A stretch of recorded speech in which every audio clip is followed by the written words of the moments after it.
यह हादसा कुछ महीने पहले हुआ था, अक्टूबर-नवंबर के बीच में। मैं मेरे कुछ साथियों के साथ अपने एक पुराने दोस्त सिद्धार्थ से मिलने गया था। सिद्धार्थ शहर के बाहर रहता था। मेरे घर से उसके घर की दूरी करीब 2 घंटे की थी। हमने पूरा दिन उसके साथ बिताया और बातों ही बातों में रात भी हो गई। रात का डिनर भी उसके साथ करने के बाद मुझे ख्याल आया कि आज तो बहुत लेट हो गया है, अब हमें घर के लिए निकलना चाहिए। मेरे साथ मेरी दोस्त शमा भी थी, जो पैसेंजर सीट पे बैठी थी। उसने काफ़ी ड्रिंक कर लिया था और वो बैठे बैठे झपकी मार रही थी। मैं तो ड्राइव कर रहा था, पर उसे देख के मुझे भी हल्की हल्की नींद आने लग गई थी। मैंने गाड़ी में जीपीएस को चालू कर रखा था और मैं उसी के बताए रास्ते के हिसाब से चला रहा था। जीपीएस ने हमें कुछ सुनसान रास्ते की ओर डाइवर्ट कर दिया। उसके हिसाब से वो एक शॉर्टकट था। क्योंकि मुझे घर जाने की जल्दी थी तो मैंने वो रास्ता ले लिया।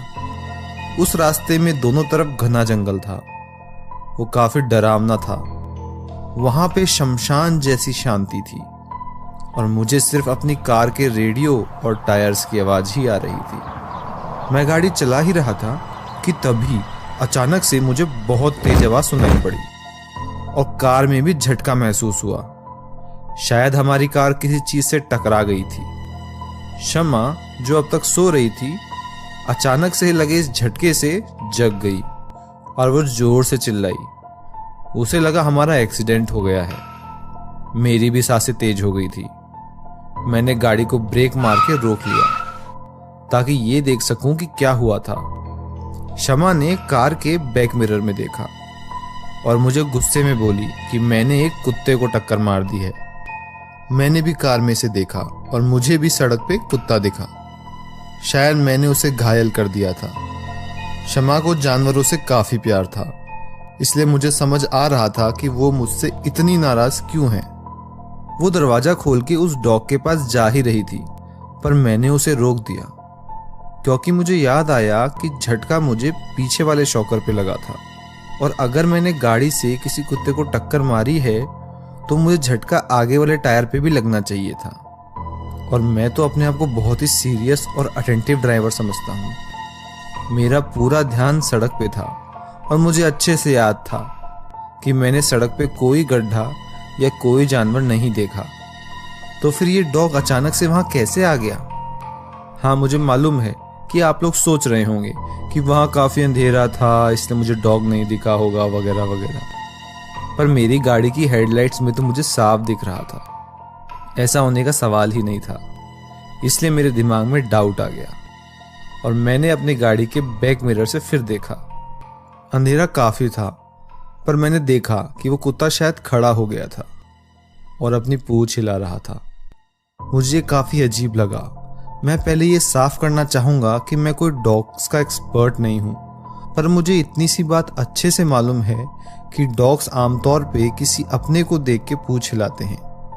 पर वहां मुझे सड़क के ऊपर तो कोई दिख ही नहीं रहा था और इतनी खतरनाक टक्कर के बाद भी वो कुत्ता पूंछ हिला रहा था। ये तो काफी स्ट्रेंज था।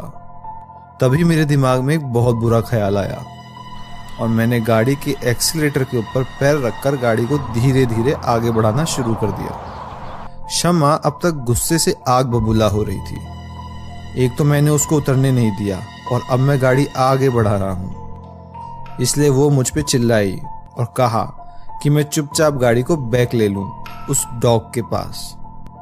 पर मैंने उसे समझाने की कोशिश की कि मुझे यहाँ पे सिचुएशन में कुछ गड़बड़ लग रही है, पर वो मेरी बात कहाँ मान रही थी और वो लगातार पीछे शीशे में देखती रही। तभी अचानक वो बोली, हे भगवान, वो क्या है? मैंने भी पीछे की तरफ देखा। झाड़ियों में से 3 लोग निकल के बाहर खड़े थे और वो कुत्ता भी खड़ा हो गया था और खुशी के मारे झूम रहा था। वो तीनों लोग हमारी कार की तरफ ही देख रहे थे।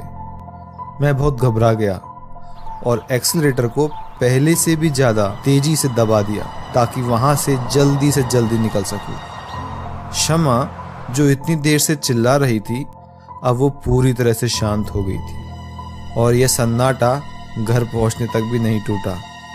फ्रेंड्स, इस हादसे के बाद हम कई बार अपने दोस्त सिद्धार्थ से मिलने जा चुके हैं, पर अब हम हमेशा अंधेरा होने से पहले ही घर के लिए निकल जाते हैं। ये कहानी में कोई बहुत बड़ा हादसा हो सकता था, पर सिर्फ मेरे शक की वजह से हम उस दिन एक बहुत भयानक वाकये से बच गए। दोस्तों, अगर आपको हमारा वीडियो पसंद आया तो प्लीज चैनल को सब्सक्राइब करें, और हाँ, हमारे वीडियोस को सबसे पहले देखने के लिए इस घंटी को बजाना ना भूलें। शुक्रिया दोस्तों।